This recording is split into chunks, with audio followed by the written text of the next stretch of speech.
CoreWeave shares extending declines after widening losses sparked fears around the company's growth outlook. Joining me now is Michael Intrator, CoreWeave CEO. All of that said, your revenue last quarter, Michael, grew by more than 200%, and the stock is up about 200% over the past year as well. But so given that, and given the sell-off that we now see stretch into a second day, I'm just curious what message you would have for investors and for the bears, perhaps, who are sending the stock lower. So first of all, thank you for having me. I appreciate the opportunity to address your audience. I couldn't be prouder of what the company has accomplished this quarter.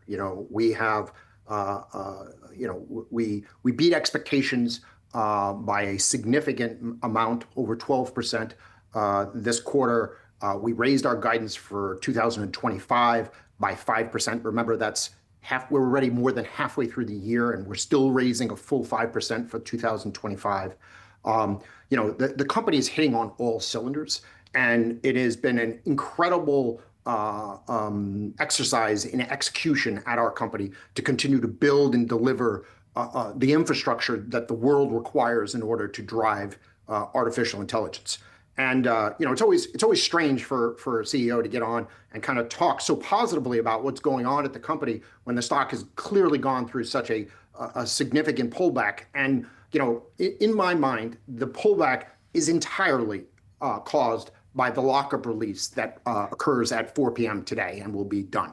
And so the performance of the company, there was $1.2 billion in revenue generated in Q2, of which there was $200 million in net operating income. So the fundamental building blocks of the business are incredibly strong. It really was a blowout quarter for us. Stock's going to do what it's going to do in the short run. Lockup comes off. It's a moment in time. And then we fully expect, or at least I fully expect, that the company will revert to reflection of the fundamentals of our business, which are, in fact, extraordinary in an industry that is growing at an unprecedented rate. Michael, first of all, I have to give you credit. A lot of executives will come on with me and I'll ask about the stock and they'll say, oh, I'm not paying any attention. So kudos to you for at least acknowledging the reality here. I want to linger on the lockup for just a minute because I'm curious what you expect in terms of insider selling. And I'm curious if you yourself intend to take some profits after the run-up that we've seen in the shares.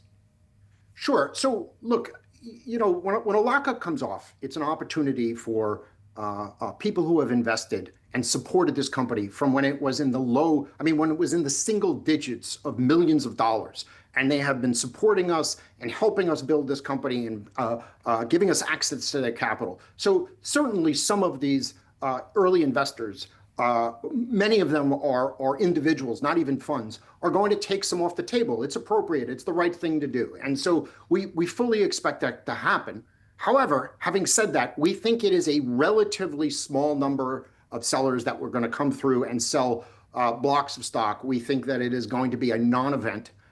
We think it's going to clear through very quickly. The supporters of this company are investors who understand the position of this company and the role that it's going to play over the next 10 years. And so, yes, I do pay attention to the stock. My employees do pay attention to the stock, but I do think that the employees and the shareholders that have supported this company up to this point really are focused on where is this company going to be in 6 months, in 9 months, in 5 years. And when you look at it through that lens, the stock is going to do what it's going to do. I come from a Wall Street background. I understand the trading of it. I understand that people are shorting into the expectation that they'll be able to cover their short with these new shares that come to market as the lockup releases. And I expect that there'll be less than people expect. And then it will move back towards value for the execution that we've been doing. So, Mike, let's talk about then sort of the backdrop beyond what we're seeing in the shares, because it seemed like there was some concern being expressed as well about the spending that the company is doing to grow. Obviously, you're seeing growth as well. How should we be thinking about that spending cycle, sort of how long it lasts at this kind of volume? So our company is relied upon by the largest, most important consumers of compute in the world. It is the leading AI labs. It is the hyperscale clouds. It is the tech forward enterprise clients. The folks that really require computing power to move their business forward. It's the people who are building the future and the companies that are building the future. And it's a privilege to be able to be one of a relatively small number of companies that are able to build infrastructure at this scale and of this quality that allows the artificial intelligence that will drive the world for the next 50 years to be built on our infrastructure. We're really excited about that position. We will continue to invest in that. We will continue to build for those clients that require it. And we will continue to scale the company and provide the large and expensive infrastructure that's required. It's a great business. The margins are great. We're able to really kind of move our company forward. We have chosen to use a model that relies upon more debt because we are a smaller company competing against very, very large companies, and we have accessed pools of capital that up to this point have never really been able to come to bear on the build out of technical infrastructure. They are in fact the backbone of building out every other type of infrastructure on the planet. If you buy and build power plants, these are the people you talk to. If you build airports, these are the people you talk to. And we believe that we have structured it correctly so that you can use those tools to build the computing infrastructure of the planet. Mike, as you said, you work with the largest companies that are doing this, that are relying on your compute capacity.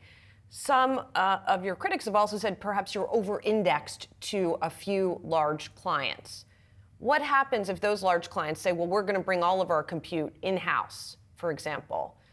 Sort of what's the diversification strategy going forward?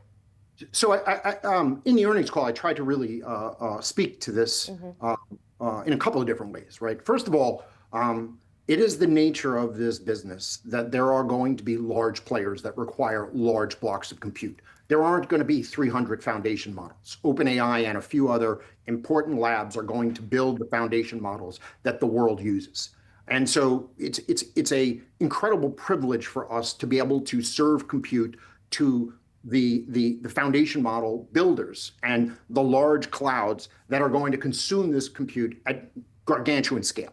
At the same time, we have brought on new clients every single month since we founded this company.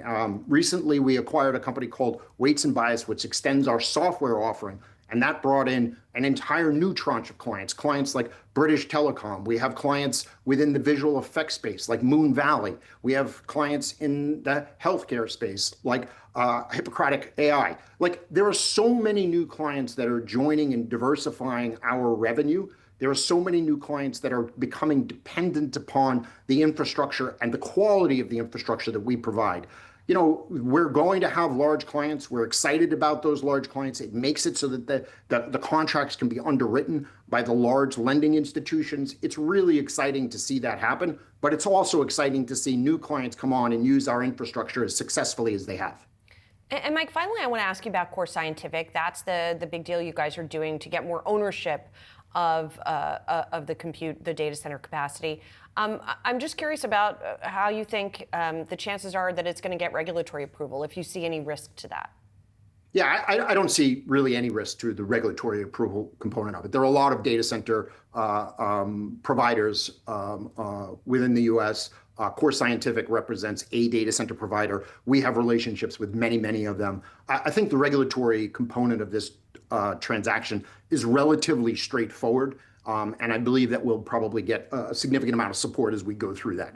You always got to go through this stuff. You got to work through the system. You've got to present your case correctly. But I'm confident that from a regulatory perspective, we will not face any material challenges as we look to integrate the companies. Mike, thank you so much for spending some time with us this morning. We really appreciate it. Thank you very much. Appreciate it.